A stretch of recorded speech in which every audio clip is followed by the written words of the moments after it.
Well, here's something really different because it sounds like insider trading may be going on and it may be disguised by the incoming and ongoing war that's currently going on. This story is insane, and let's see if it has any legs as we tune in here to Voidzilla. The insider trading allegations are back. This time we're looking at $1.5 billion in insider trading. Or was it just luck? Did someone from this administration make a well-timed bet right before the president tweeted? Or was it just all a big coincidence? I think we could probably make a good guess that it wasn't just a lucky trade, that there was some inside information. Is it more lucky trades? Now, this is a long-running story. We started with an $190 million insider trading question back when the president put tariffs on, and right before it, someone had shorted the crypto market, made millions of dollars. And once again, our question was, what did this person know? Was it just luck? And we're back to this question because with the increasing financialization of everything, increasingly geopolitical moments are more than just horrific questions of whether someone's going to get bumped or not. The new question is whether your portfolio is going to get nuked, or your position is going to get blown up, or somebody else is going to make a killing on you financially. I like how he's putting all this together, but I think that if you are someone that believes that some of the highest level of traders that are in this space, the highest financial executives, don't have information before things actually happen, I think we're kidding ourselves. These people all work together. They're all working together to make money, and they 100% have information regarding what trades they should be doing. And even deeper than that, I think there's probably even things going on in political office that are done to pad people's wallets. This is a question not only for the traditional markets. Obviously, we now have war trading on places like Polymarket. And I want to discuss it real quick before we get into the insider trading question. We're going to listen directly from the Polymarket CEO, Shane Copeland, because he kind of presents this as, oh, it's actually value we're providing to the Iranians. This is a value proposition because now people know whether they should, hide in their shelter. When I get hit up by people in the Middle East who are saying that, hey, we're looking at Polymarket to decide whether we sleep near the bomb shelter. Like, we look at it every day, and I'm like, oh, it's really that popular over there? Like, are you kidding me? Like, do you not even know what's going on? That's crazy. Everyone's relying on this. Guys, is this a good thing? Is it a good thing we're going to gambling apps and going, am I getting bombed today? Look, setting aside even the national security threat of people basically placing bets on insider information of who we're going to strike when to try to make a buck. Okay, setting that aside, isn't this just like really immoral that bets are being placed on whether we're going to strike a country, and then that country is retroactively trying to use that information to figure out, insider information on whether a colonel or a general or a lieutenant placed a $50,000 bet on Polymarket, moved the market. Now we know something's going on. That's actually really crazy to think that it's that deep, that people are watching the market, the betting gambling market, to know if they could expect to be attacked in a war situation. That's beyond things that probably many of you were even thinking go on. Like, I just want to pause and think about what kind of dystopian hellscape we've created where people are looking at a gambling company to see, are we actually going to get blown up today? Because this has been well reported on from, The Guardian, from Reuters, from people like the New York Times, that bettors are constantly cashing in on some of these war strikes, and some of them show signs of insider knowledge, meaning people are going to these platforms ostensibly with what looks like insider information, placing bets, and then I guess people are using those bets to kind of try to make actions on whether they're going to sleep next to bomb shelters. And we're going to go back to that, but I want to take a look now at this $1.5 billion insider trade for a second here. Now that we've kind of covered that this is happening at a smaller scale on some of these prediction markets, because of course, the biggest market of all is not crypto, it's not prediction markets, it's the capital markets. And we saw some big moves here pre-market, because previously the position of our government, which of course is laid out on Truth Social, is that if Iran did not fully open without threat the Strait of Hormuz within 48 hours, the U.S. was going to obliterate their various power plants. And of course, the reason we're trying to get the Strait of Hormuz open is because without it being open, the price of oil is very high. So you can imagine that if this is resolved diplomatically, the price of oil would go down, the stock market would rip, go up.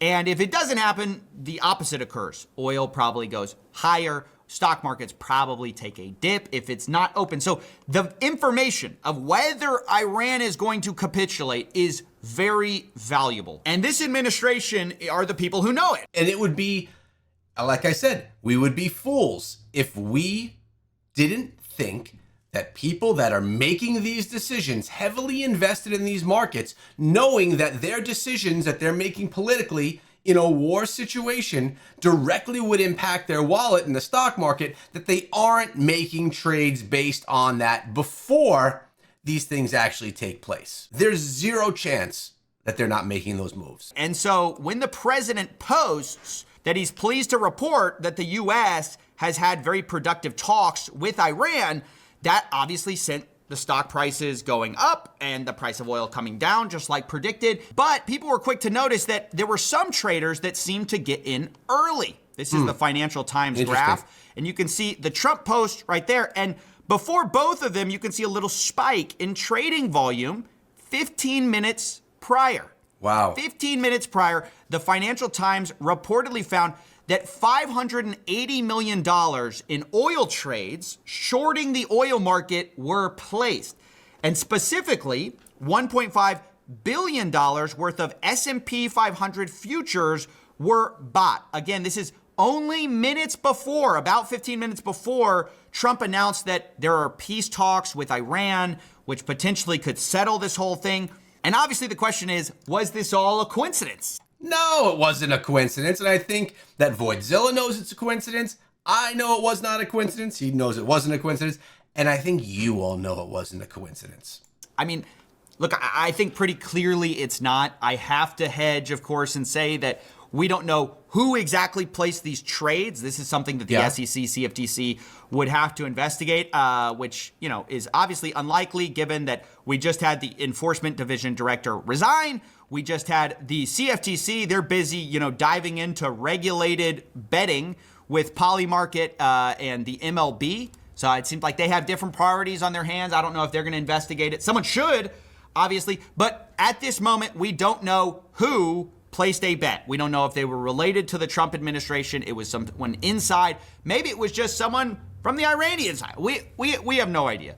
Again, though, the problem is that we've had a history of these stories coming out. But there are also just more direct links that are concerning. You have this lucky investment by the president's son, who invested in a rare earth startup at a $200 million valuation, according to Joe Weisenthal. And then 3 months later, the U.S. government announced a huge loan backstop for the company. Specifically, the Commerce Department got an equity stake in the company, which obviously sends the price of it skyrocketing. The valuation goes way up. Now it's a critical part of the American portfolio. And this, of course, makes a ton of money for 1789 Capital. So when we look at these events in their totality, it's very concerning, and it obviously screams, you know, people are benefiting from insider information. That's what it suggests to, you know, I think anyone paying attention. The idea that this is just happenstance or just some smart trader in all of the cases is unlikely. Maybe one case, you know, maybe two cases. But how many times does it have to happen? Do people have to front run the president's posts by only a few minutes with very well-placed, very well-timed bets before we start to think maybe this is, you know, somebody benefiting from some insider information? And I want to be clear, that isn't just necessarily, you know, Barron Trump sitting on his phone. I think that's what people imagine when they hear insider trading. You have to understand, this stuff is usually much more sophisticated than that. It can be someone calling a hedge fund friend they know and say, hey, I've got some intel, here's what it is. And that person then goes and places a bet and makes a ton of money. That's exactly how it goes down. These people are not trading their own portfolios. They do have hedge fund people trading for them. And all they need to do is probably send the message. There's probably a text message trail of this. And if they're being super cautious, maybe there's not a text message trail, but this is definitely something that is sent to the hedge fund where they can not only make moves for that government official, but also make moves for everyone that they're representing. And then they, pay a kickback under the table to the person with the inside information. So I want to be clear that even if this is insider trading, it is very possible that it's someone, outside, some hedge fund placing these huge bets, because these are giant bets that are being placed. But what does seem obvious is that increasingly our geopolitics is tied to like markets, and specifically the markets are now seeking to find insider ways into taking advantage of what's going on, even if that's as cynical as placing bets on strikes, peace deals, ceasefires. And this is where I want to talk about a recent investigation by Bubble Maps, because they went and looked at several Polymarket accounts. Once again, this is back to the prediction markets, about one of the traders on there who is linked to several accounts. And I actually got the chance to talk to Nick, the person who did the investigation, about what it means. Here was our conversation. Hello, Coffee. My name is Nick. I'm the CEO of Polymarket, which is an on-chain analytics company. So you guys just analyzed a series of Polymarket accounts, which seem to be related to each other financially. And can you just tell us about the kinds of bets you saw them making related to wars, their accuracy, and just some of the timing things? Obviously, it's very hard to prove definitively, who this is without having the internal documents, but just tell us some of the red flags you guys saw. I'm actually surprised that in the position of this guy, that he's able to talk about any of the trades that are going on the platform, because I guess they're not private, right? It's all on chain, so anything can be seen. Like right now in the crypto space, we could all go and look at all the trades that any account has done. So yeah, I guess I take that back. Everything is public facing. Yeah, for sure. So to give you some context, recently somebody got arrested in Israel for insider trading, and it was on Polymarket. And in the article, which was not fully disclosed, there was a lot of secrecy around this news. We learned that somebody that was in the military personnel of Israel was using this privileged information to do insider trading, and he got arrested. And so this inspired us to look into this in more depth. Like, was this an isolated incident, or is there more of this insiders who are benefiting from privileged military information? And so we looked into more. And again, I think we know the answer. In Israel, someone get arrested, but in America, this type of behavior can run rampant.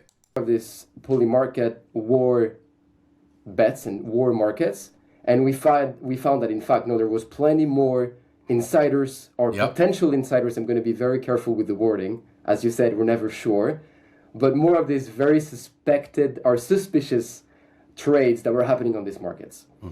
And on this particular post that we shared today, it was 7 accounts on Polymarket that were, for the most part, betting on US and Israeli military operations with a 93% success rate. Pretty good. Wow. Pretty good. Decent. And let's be clear, they weren't betting on events that were already like 90% going to happen. Some of their bets were on actually very unlikely events, right? At the time, the mainstream consensus was that these were unlikely events, like 80% not going to happen, they would bet the yes, or 80% going to happen, they would bet the no, right? Isn't that what y'all found? Yeah, for the most part, at least for the trades that made the most money, of course, it was mostly trading at like 20 cents, meaning that the consensus was 80% not going to happen, and they traded against it. So not only the amounts were suspicious in the sense that it was very unlikely events, but also the timing. So as you said, the timing of these bets occurred, I don't know, maybe 1 or 2 weeks before the resolution of the event, which was the strikes from the US and from Israel in Iran. Wow. And we've seen this network of accounts that were betting, dating all the way from 2024 to 2026. So it's been 2 years of successful trades. And then the part that is insane is the fact that they are connected on chain. Without getting into too much specificities, they were sharing MXC deposits, they were sharing Bybit deposits, they were wiring profits to the same deposit address, sharing funding address. Was very obvious pattern of clustered Polymarket accounts. All right. So again, I mean, it's being laid out right here. And of course, neither the Bubble Map CEO or Voidzilla can say, nor I can say this is definitely happening, but everything is lined up for many people to believe that insider trading is going on. I'm talking about in the regular markets, in the crypto markets, and even in the bets that are going on. What do you think this means for the future of these prediction markets? I mean, obviously, there's a claim that this is not allowed. Insider trading is not allowed. Polymarket's going to go after them. Kalshi, they're going to shut it down. One thing that occurs to me is it's actually very hard, even if you know the identity of the person, to prove that it's insider trading. Because, for example, yes, if they are like a lieutenant colonel in the American armed forces, yes, you can go, okay, that's obvious insider trading, right? But let's say it's the like step cousin or something who just got the intel from somebody and they insider traded it. Are you going to know? Like, even if you're Polymarket, how can you say for sure that's insider trading? It seems to me just the fact that these markets are there is presenting the opportunity for all sorts of insider trading that no matter how much information you have on chain or even the KYC, it's going to be very hard to prove. When we talk about military insiders, most of the time people intuitively point towards like high level government people or like high level general or lieutenant, as you said. But it can be anyone. It can be troops on the ground. It can be people that are fueling the jets. It can be logistics. It can be intelligence. Like, there's so many people that are involved when it comes with military operations. You can even, as you said, potentially can be the dad. The son is calling him the day before saying, look, dad, I'm going to be away tomorrow. Stay safe. Love you. Wow, this is actually so true, because when you think about all the soldiers involved, they all know something is coming. They're about to be going out and going attacking, fueling up the jets, fueling up the ships, talking to the parents and saying, we're heading out. The parents say, oh, okay, let's go and log in and make some trades because we know that this is going to be going down. This leads me to believe that literally everyone that's involved in any type of these war scenarios are potentially trading with insider information. It can be the wife. She's aware too. I mean, technically. So there are thousands of people who are aware ahead of time. So this makes it very hard to track and to know who are going to be the insiders. They can be outside of the US potentially, outside of like the US jurisdiction.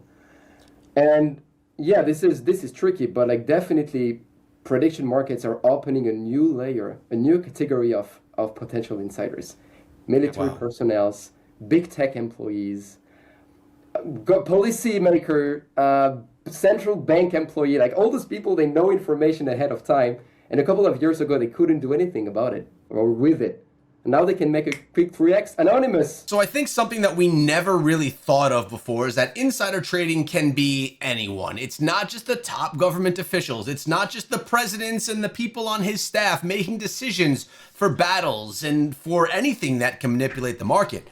It's all of the people that are involved underneath as well that would get some information that they then know can manipulate the markets.